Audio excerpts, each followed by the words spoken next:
Hello and welcome to another live webinar. This webinar is about what is new in yFiles this year. And if this is your first webinar you see about yFiles, please understand that we will mostly be covering the new features of the upcoming release. There's a lot more to learn about yFiles, so please also make sure to take a look at the introductory materials. yFiles has been available for almost 25 years now and is available for more than a decade to the web platform. So the bulk of the features that most of you will be using has been discussed in the other webinars already. I will be answering your questions at the end of this webinar, and my team is online monitoring your questions. Feel free to ask your questions in the Q&A section of the Zoom client anytime. They will be answered either by the team in the chat, by myself at the end, or we can get back to you via email later. Okay, so this is about the new features in the 2023 release. So with every major release, we add new features and improvements to all of the main 4 pillars that make yFiles really great. And that's the automatic layouts, that's the visuals, that's the interactivity, and it's developer productivity mostly. So whether you're new to yFiles or whether you're maintaining or improving an existing application powered by our diagramming library, there should be something in the release for everybody. You can add new features to your existing applications or benefit from performance improvements or scaffold new applications quicker than before with easy to reuse demo applications and features. And again, this is mostly a backwards compatible release that you will likely be able to use as a drop-in replacement. There are many more smaller improvements in the upcoming release, but we will be looking at some of the major features today only. Much of what you see in the left column is applicable to all members of the yFiles family, but specifically the items on the right-hand side focus on the web variant yFiles for HTML. And we'll start with the layout and later talk about the yFiles for HTML specific enhancements. So what is new for the automatic layout in yFiles this year?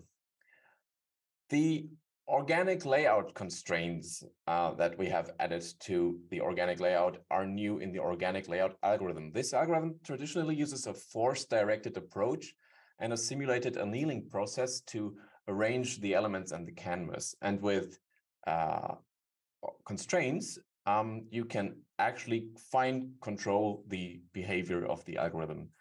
The force-directed approach typically leads to good visualizations of complex networks, but there's not much meaning encoded in the placement. This means that, for example, 2 adjacent nodes could be arranged in basically any direction, and even 2 layout runs could result in a completely different visualization for the same data. But if you want to highlight a certain aspect in the data with constraints, those features will be shown in exactly the way you envision them every time. You can tell the algorithm to put nodes into chains or on circles or into grids, even if they are not connected by edges. So note that you should carefully consider highlighting these hidden relationships that are in the data when the relationships itself does not manifest as an edge in the diagram. When you introduce constraints on elements that are seemingly unrelated in the graph structure in order to highlight important aspects of the graph, you might also consider materializing these relationships in the diagram and vice versa. In other words, if your graph has many unimportant edges, you might consider excluding them from the layout process or only show them when the user interacts with the diagram. With constraints, you may also enforce minimum distances between nodes, whether they are directly connected or not at all, and you can align them or specify a relative placement and thus even an order. This feature basically enables directedness for the organic layout. But if you want the user to focus on the flow in your graphs, you should still look for the hierarchic layout algorithm instead. Note that you should use these constraints sparingly, as too many constraints might be conflicting with each other or even work against a good overall layout. So do not put constraints on every node unless you know your graphs are low on the number of edges.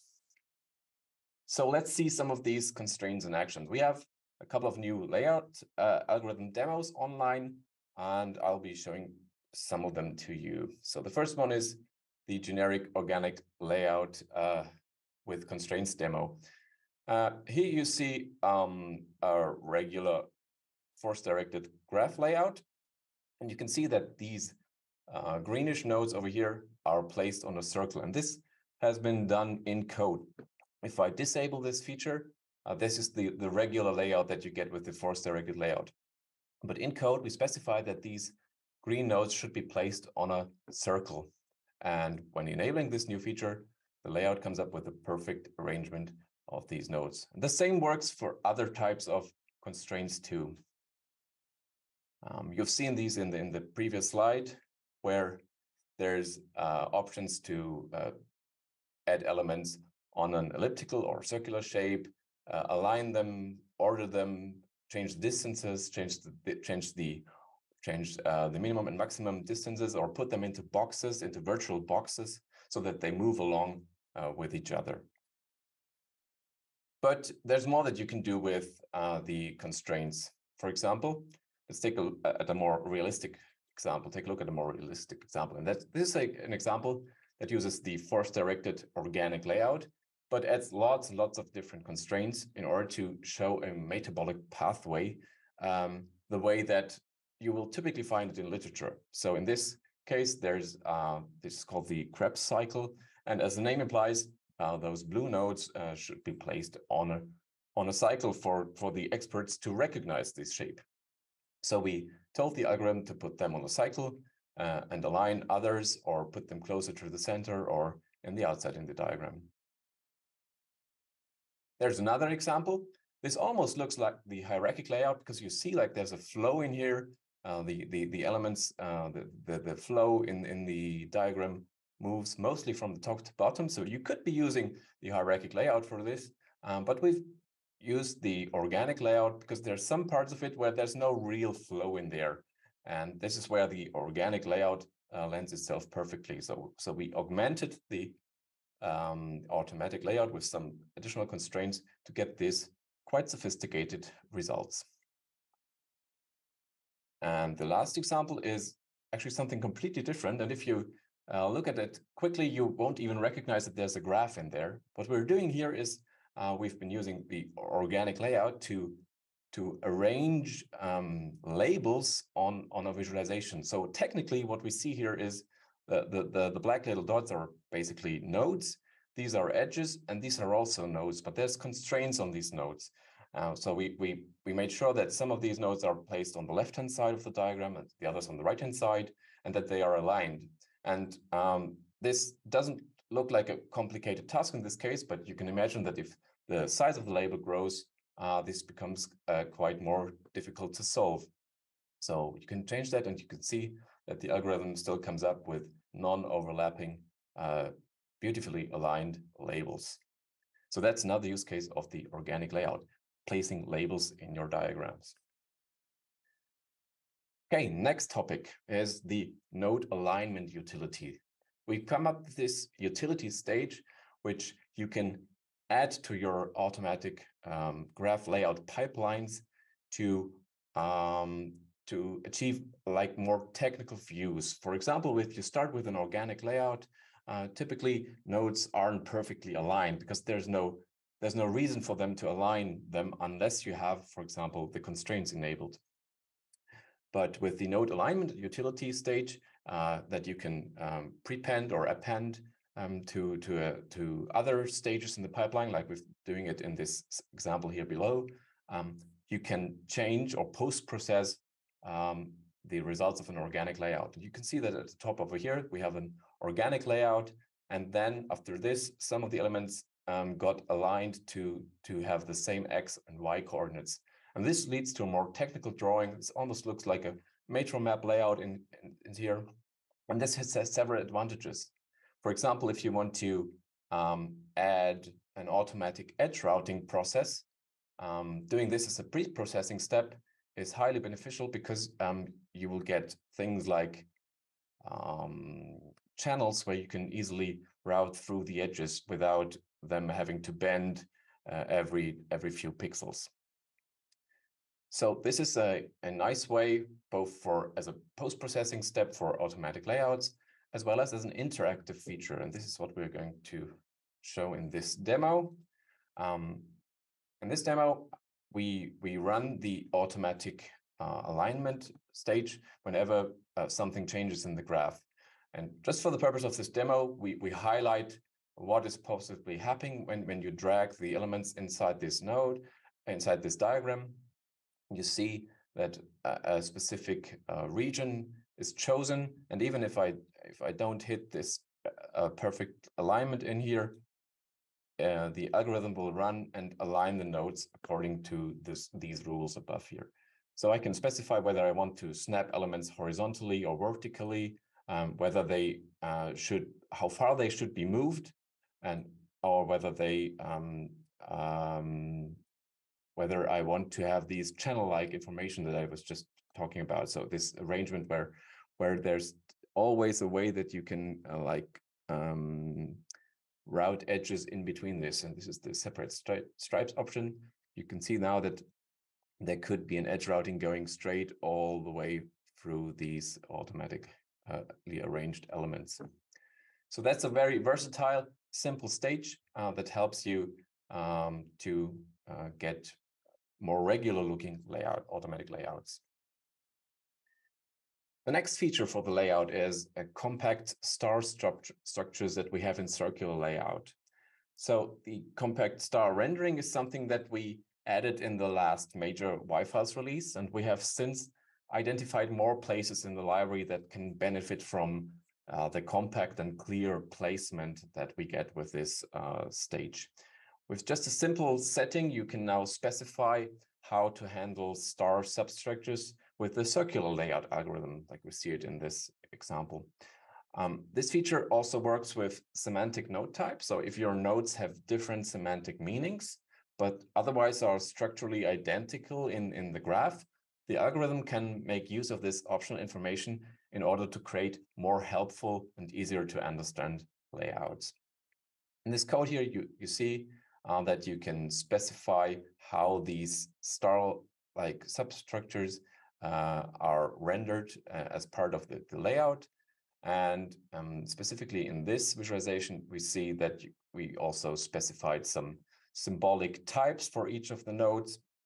So for every node, there's some type that we have in the data, and we use that type to distinguish, in this case, the red from the yellow nodes to separate them, even though from a graph theoretical point of view, the yellow ones and the red ones are actually identical. So let's take a look at the demo. And this is a simple circular layout. And you see that this part over here is rendered in a circular substructure. And the default rendering would look like this. So these are just arranged in this way by the circular layout. But in order to get a more compact layout, we can tell it to put them either as part of the main circle in a radial substructure or in a separated outlined cycle. And this also allows us to consider the node types and even separate the different stars by type. Yeah, there's more examples in this demo, and I'd like to invite you to play around with these demos later on. These are already online, just uploaded today, so enjoy them.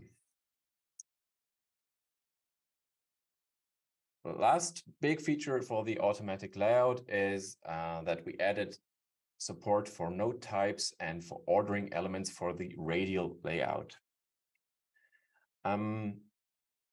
All you need to do is provide some comparable values, and the algorithm will automatically sort elements according to this order where beneficial. A great example used for these features are dendrograms, where the order of children is really important. And in this screenshot here, which is from the Tree of Life demo, sibling nodes are sorted according to their lexicographical order of their labels, which is obviously a good idea if you're looking for a specific item in the visualization.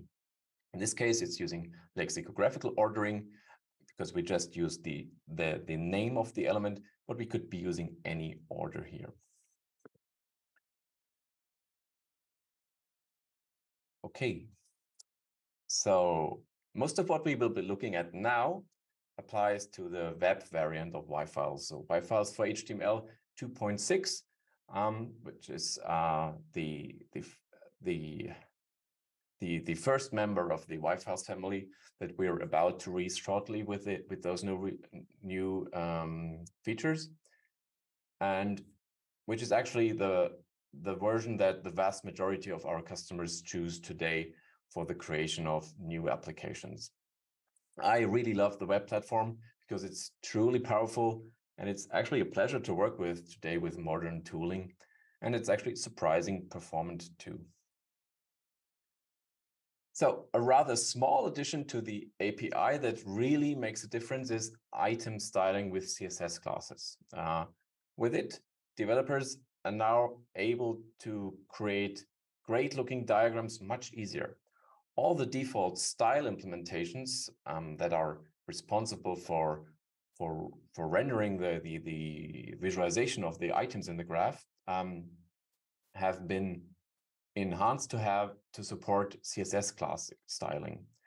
So this was possible before with custom styles since version 1.0 actually, but we made it available for the default styles now too. And with the power of CSS styling rules, you can use transitions and animations, and thus this will enable a beautiful user experience for your users, as I'm going to hopefully show you now. So this is the CSS item styles demo. And so this is a regular graph, but there's some additional features that we enabled by adding dynamically adding CSS classes to these elements for certain use cases. For example, when an item gets hovered, we're showing the label. It gets animated, transitioned, the visibility, the opacity gets transitioned smoothly from invisible to visible. And for example, when I, in this example, when I click an element or select a couple of elements, we change the CSS styling of the edges to show some marching ants, and we gray out the remainder of the graph so that the user focuses on the elements that we want to put our focus on. And this is all dynamic, so you can use the regular CSS technologies to style these SVG renderings, and all you have to do in code is specify the class that you want to add or remove from the item. So very intuitive and simple API, powerful to create beautiful visualizations with ease. Next up is HTML item rendering. So it took us over a decade to add this feature. And while it was actually part of the core rendering engine all along, it's only today that we will make it available officially. So this has got to do with improved browser support in this area. The situation has improved in recent years, and we are now confident that our customers will be able to make good use of this feature. So what does this mean, HTML5 rendering? Because yFiles supported SVG and HTML canvas from the beginning, and then later we added WebGL 1 and 2. And you can actually use all these technologies if you want to at the same time, the same diagram to render your graphs. So just to summarize, SVG gives you great flexibility and fidelity along with CSS styling and animations and transitions, as we've seen.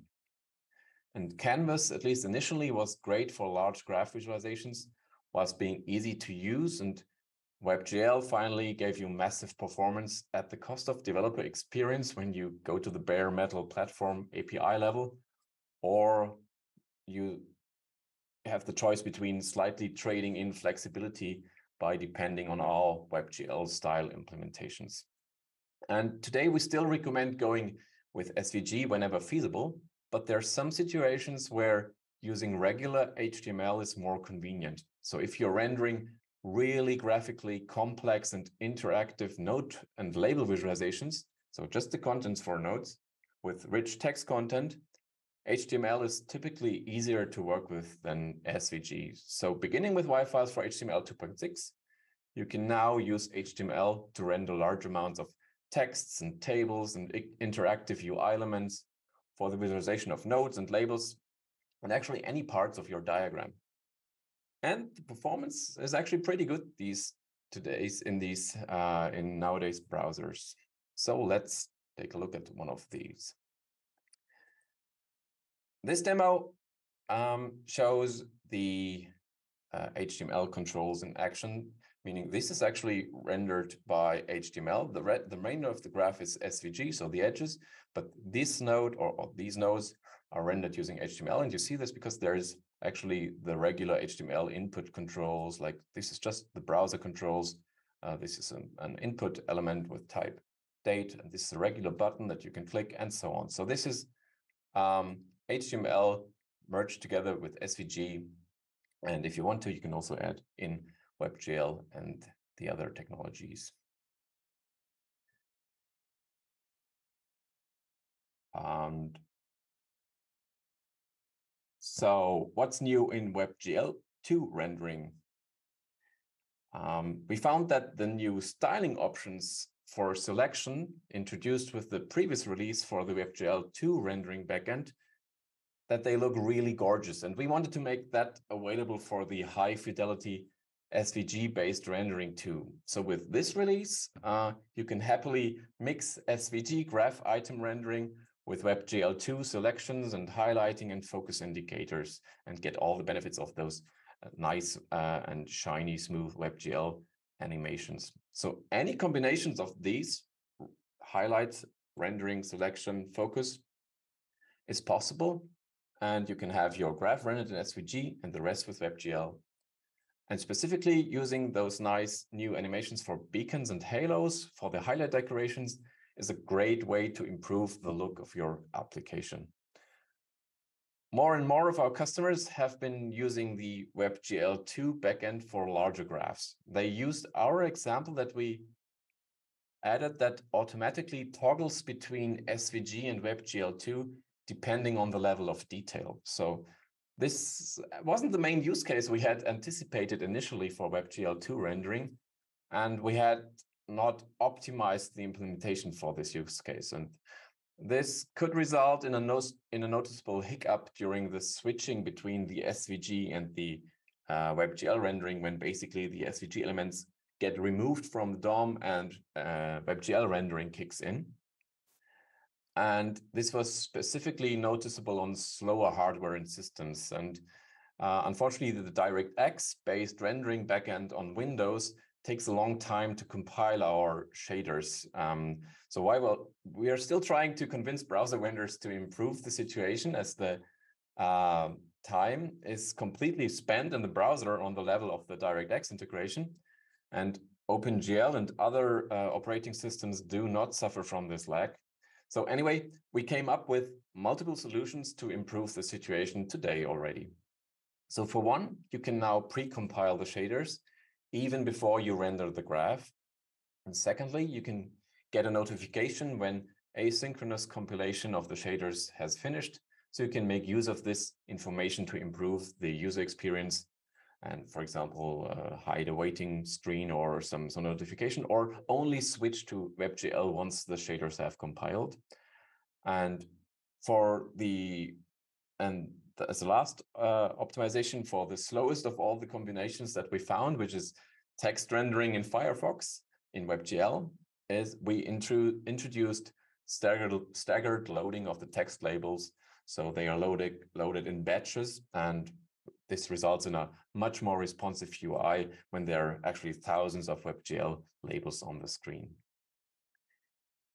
Speaking of labels, a new feature that we added to the WebGL rendering is the ability to align and wrap text inside shapes, like it was possible for SVG already too. And I'll show you that in a second. Last but not least, we added 3 more frequently requested features for our default group node style visualization. Group nodes can now be rendered with a transparent content pane. The tabs can automatically adapt their size to the label contents without you having to specify a different size for each label. And there's a new simple style variant implemented that completes the set of styling options in our view. And this will become available for all yFiles variants, of course, the improvements for the group node style. So let's see them in action. First, the new selection options that we added in this release.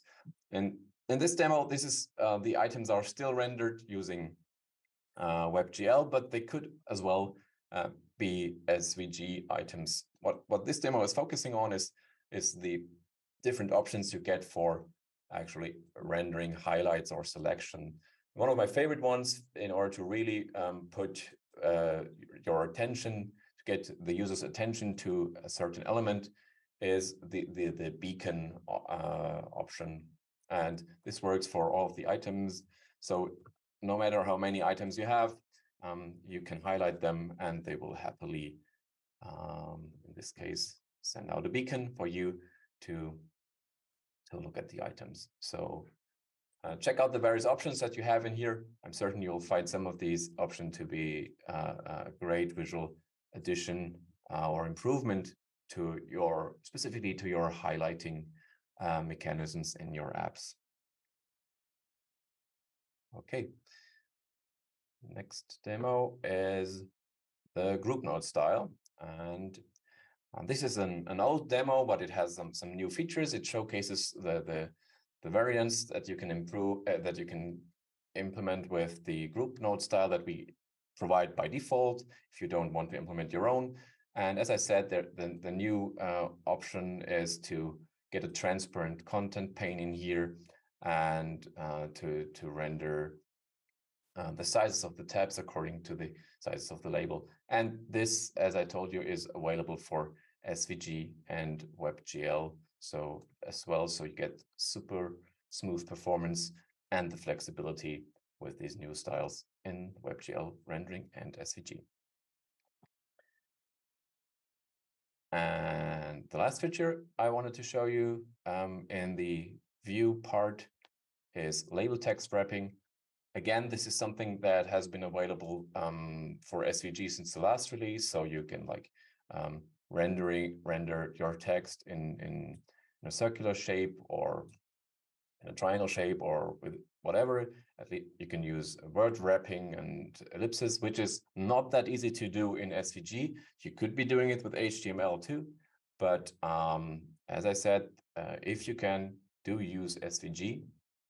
And specifically for the super large graphs rendered with WebGL, you can now get the same features with those WebGL graphs. So the WebGL labels can also wrap and use the shape wrapping like the SVG styles. Okay, so last section for today is developer productivity. And over the years, we have seen customers create all kinds of different applications with the help of yFiles. And often they build upon some of our over 200 different demo source code applications. But the best applications that we've seen so far typically combine various features from multiple demos that we provide. So for some of these features, it was very easy to mix and match them. Whereas for others, you had to first like extract the functionality from our demo. So the functionality you were interested in, and then in order to like transplant it into your app.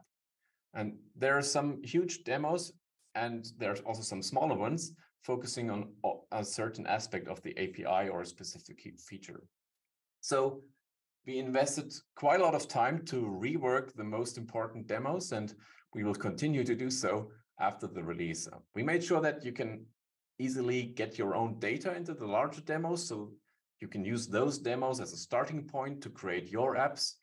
And we refactored the feature demos to make it easy to reuse their functionality as a drop-in feature in your apps. So for many of those features, it should now be enough to just copy or import a single file, single source code file, and then add a line of configuration code to your setup. And after that, you can immediately benefit from those new features. Of course, we're always updating our framework integration demos too and adding more features. And with the new HTML rendering backend added this year, of course, we added demos that show how to use React, Vue.js, and Angular to use templating to create your node and label visualizations. And of course, we have demos for things like Svelte, Preact, and Lit2, and we updated them to use the latest versions of these frameworks too. In order to, second thing that we found is that when talking to customers, we found that they really love our utility graph builder classes, which make it super easy to import your data into yFiles graphs. However, we identified a certain pattern where customers were declaring hierarchically nested structures in a way that wasn't conveniently supported by our utility implementations. And with the newly added functionality, you can now easily declare like parent-child relationships in nested graphs that only exist implicitly in the data. So that's just a feature of the new graph builders. Of course, it's something that has been supported by yFiles for a long time, but now it's easier to get this into the visualization from your data if your data is in a certain format. So this is an advanced feature, and yFiles is actually known for making even the most advanced customizations possible. And for those more complex tasks, and for many of them, we have completely rewritten and added a new step-by-step tutorial that will guide developers through the necessary steps. The new Graph Builder tutorial also covers the feature that I just told you about, of course. And with every release, we also improve, with every yFiles for HTML release, we improve the TypeScript typings that to allow developers to write even cleaner and type safer code. And in this release, we focus specifically on code generation. So this means that, like you can see in this example, that if you let the IDE autocomplete the arguments, the names of the parameters is chosen in a way that you would do it just the same. So we changed generic names like argument 1, 2, 3 for delegate implementations for functions that you pass into as a parameter, so that you get the right names for TypeScript for these frequently used delegate implementations. The demos that we ship with the library are now being served by Vite, which gets you some added values like using TypeScript or JSX or TSX without running the TypeScript watcher. And you can get things like hot reload for rapid implementations and other goodies, like you can import all the things with Vite. So working with our demos has gotten a lot easier with the introduction of Vite as the development server on top of our more than 200 demos. One thing that we are especially proud of is an exception reporting plugin that we implemented on top of Vite that catches runtime errors in the page and presents them to you as clickable stack traces. So the faulty line will appear in your IDE for you to improve immediately, which is super convenient. So never again search for the right file in the stack trace in the console. Just click on the UI and the IDE will open the line that triggered the exception for you. Last but not least, many of our customers, more sophisticated apps also make use of our advanced library features. Sorry, I got this part already, so let's skip this one. Let's take a look at the live demos and see where those tutorials are. So these are a set of new demos, and if you enter 2.6 at the top of here, you will see all those demos that have been written just for this release and or have been majorly refactored. And you see that there's these tutorials here at the bottom. So let's take a look at the mentioned Graph Builder tutorial. If you launch the tutorial, you get a nice description and introductory text that will guide you through the usage of this feature. And you get to see how this in a step-by-step manner, how to work with Graph Builder.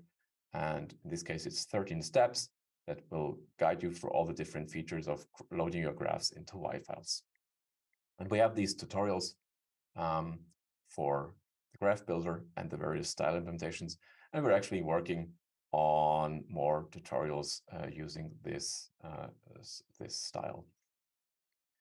There's one feature I want to show you regarding the HTML rendering, and that is something that we also added to the library, is that the templating mechanism. So this is that we added to the demo, is that we improved the way you can work, for example, with React or Vue or Angular to create your styles with the new HTML features. So this is an existing demo that has been modified to support the new feature, which is rendering HTML instead of SVG. So this example uses React for rendering the node visualization. So that's a node and that's a label. And both of these use React functional components for rendering the contents of the node or the label. And with this feature above here, you can just change the way that the template is being interpreted. And when I switch to HTML, I can use any kind of HTML to render this visualization of this node. And I can even go so far and use an iframe to render our homepage into, if I get the syntax right, into this node visualization. And you see there's our homepage as part of a node visualization. Obviously, the minimum size for our page is not is larger than the minimum node that we have in here. But you get the idea. As when nodes are large enough, you can put any content in here and use third-party libraries to add your node visualizations into the HTML, into the DOM for the rendering of the graph. Okay. So the new demos are online. Go to live.yworks.com. Check them out, share them with your friends and colleagues, and please do give us your feedback. Tell us what you like and tell us what you're still missing. There will always be another release, and we are continuously updating the demos and actually adding new ones, even with the minor releases. So your feedback helps us decide what demos to implement or enhance next. So keep it coming. I'm excited to hear your ideas. Sorry. But now,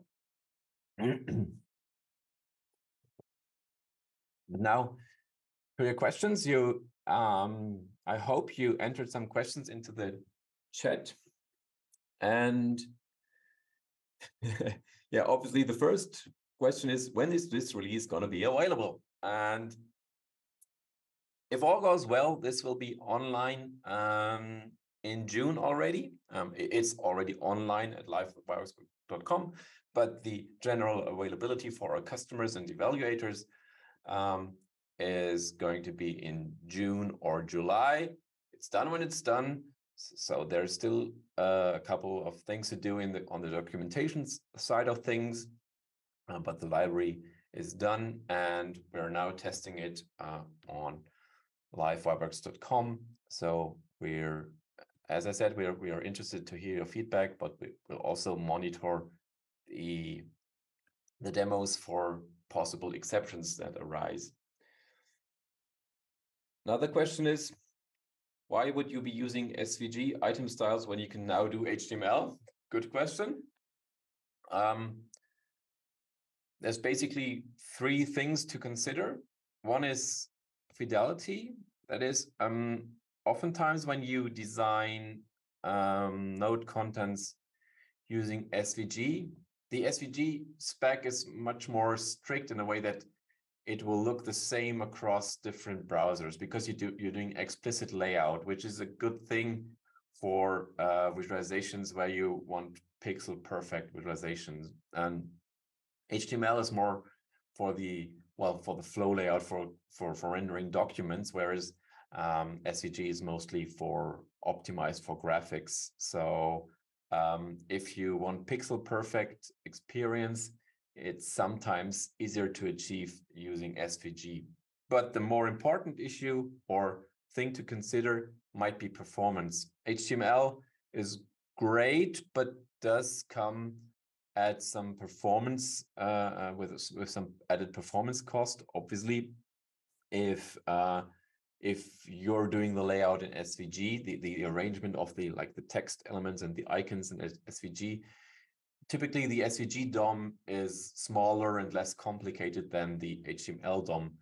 And well, someone has to work with this complexity, and that's the browser. So if you have like thousands of items rendered with complex HTML, that's probably something that will put a lot of stress on your CPU in the case of HTML visuals. But probably one of the most important things to consider is export. So if you want to export your diagrams into images or SVG or PDFs, or in the case of our plugin for Visio, not a plugin for Visio, but our extension that creates files that you can then open in Visio, yFiles VSDX export. Then it's more difficult to get these to work properly with HTML styled elements, because basically what you need to do is run a browser engine on to interpret the HTML that you entered, and browsers are a complex thing, and re-implementing this on top is not something that we have done. So you can either like depend on what the browser does and let the browser render what's on screen and use, for example, PDF export in the browser, or come up with a third-party plugin or use a third-party plugin that interprets the HTML so that it can be embedded into SVG or PDF or VSDX files. Or we have this option to automatically like convert those HTML islands into bitmap graphics that will then be embedded into the SVG. So this works, but at the cost of some increased size, obviously, file size, and slightly more pixelated results. Another question is, I noticed during one of the demos that the transparent background only took effect when zoomed into a node. Is that configurable? That is, styling changes based on zoom levels or size of nodes on screen. Two interesting question, because there's actually two answers in there. One of those you probably would not expect. The fact that you saw these, that was when I opened the WebGL group node style demo, and there was a time when there was this completely filled visualization of the group node style, and it only changed after a few, probably like 0.2 seconds.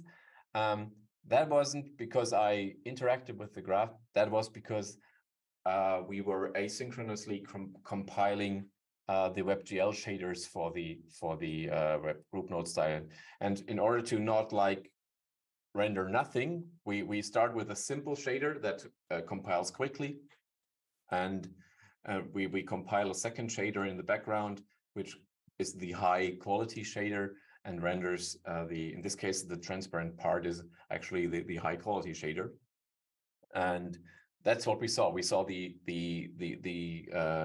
shader compiling, and actually when Zoom is running, when the webinar is running, the compiler takes even longer on Windows. So that's actually noticeable, and that's where the pre-compiling step comes in that I told you about. So with this, you should not have seen this, but in this demo, there's no pre-compiling enabled. So that's why you saw the change of the when we switched from one shader to the next.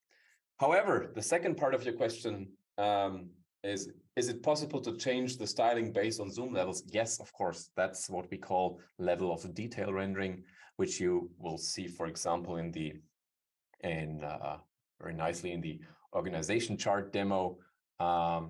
This is when you zoom out, there's just a name of these items, and once you zoom in, we switch to different levels of details, and with this you get to see more details once you zoom in.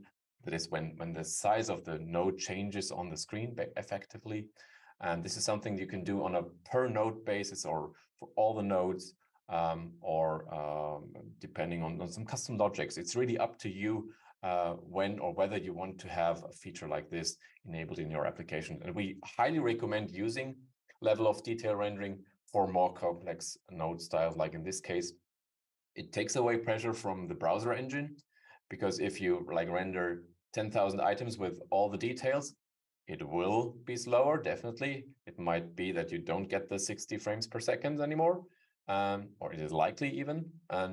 But with this technique and the virtualization that we have in yFiles, once you zoom in and you only add the details to those elements visible in the viewport, you can get the 60 frames per second experience at any time this way using level of detail rendering. And that's also what we do with in the demo, where we switch between WebGL and SVG. I think it's this demo. And in this demo, for example, at 50% zoom, we switch from WebGL rendering back to SVG rendering. So once I zoom in, there's this switch at some point where we switch to SVG, and now you get the high fidelity SVG rendering. And if you zoom out at some point, it will switch to WebGL. You see, there's a slight change in the visuals here, but if you were on my PC, you would see that you get like perfect 60 frames per second with the WebGL rendering, even with the complex styling over here. And that's basically also level of detail rendering. It's just that we are not changing the detail, but basically the fidelity by switching from SVG rendering to WebGL rendering on the fly. Okay, 2 more questions I see. This one is, why is there no web GPU support? Web GPU is a new technology. It's so new that it still has quite poor browser support. So there's only a few browsers where you can use it. But once it matures, we are very likely to add this to our set of renderings, and we hope, of course, to get even more performance. So while we're really happy with the WebGL rendering performance, WebGL 2 rendering specifically, I think WebGL can improve the situation even more. So if you're really into like rendering, then likely several millions of items at the same time on the screen, then you might benefit from web GPU once we have that. But we don't have it yet. I think it might be coming in maybe next year already, but probably in two years, I guess. But that's just a guess right now. There's little support for that technology. What's the performance impact when using the layout? That's a question for the layout. What's the performance impact when using the new constraints for the force-directed layout? That depends, as it is very often. That depends. We internally, it works similarly to the way that the force-directed layout works, and so it scales similar to the amount of elements in the graph for many of the constraints, but for some of them, they are actually more complicated to calculate. It's hard to give exact numbers because the overall runtime, like it could also depend on the way that you have specified the constraints. And for example, if they like contradict each other, it might take the simulated annealing approach to take longer to come to a good result. But we worked really hard to get the good performance, and you've seen it in the demo that you can easily use constraints with hundreds or even thousands of items. If it's a few hundred, it's perfectly okay to use them even interactively. If it's in the thousands, it might take a second, but it's probably similar to the complexity of the basic algorithm. However, we are going to keep an eye on customer feedback and see whether there's need for even more optimizations in future versions. We invested quite a lot of into the optimization already, and we're quite happy with it. So let us know if the performance is not good enough for your use case. Okay, I think other questions have been answered by my colleagues. Thank you, Benjamin, and the rest of the team. I think that's it for today's session. I hope you enjoyed it. And as always, happy diagramming with yFiles, and have a good day.